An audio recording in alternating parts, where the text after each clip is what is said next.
ప్రియ సహోదరి సహోదరులారా, ఈ దినం మీరంతా క్షేమంగా ఉన్నారు కదా? మన ప్రభు అయినటువంటి యేసుక్రీస్తు యొక్క కృప, సంతోషం, సమాధానం మీకు మీ బిడ్డలకు ఎల్లప్పుడూ ఉండునుగాక.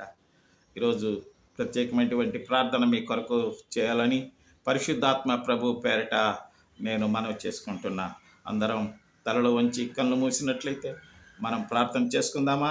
మా పరలోకమందున్న మా తండ్రి, నీకు వందనములయ్యా. నీకు మా కృతజ్ఞతలు.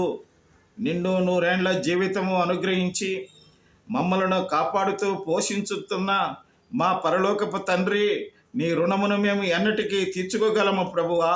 పాపపు బ్రతుకులో ఉన్న మా ఎడల నీ ప్రేమ మా పైన గొప్పదయ్యా.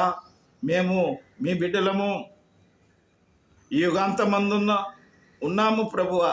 అతివృష్టి వలన, అనావృష్టి వలన, భూకంపాల మధ్య, ప్రజల గొడవల మధ్య, రాజ్యముల యొక్క ఘోషల మధ్య, ప్రభువ రాజ్యముల మధ్య, యుద్ధముల వలన, ఆకలి దప్పుల వలన, నిరుద్యోగ సమస్యల వలన, అనారోగ్యం వలన మేము ప్రభు కుమిలిపోతున్నటువంటి మమ్మల్ని జ్ఞాపకం చేసుకుంటూ మమ్మల్ని ఆదరిస్తున్నందుకు నీకు కృతజ్ఞతలు.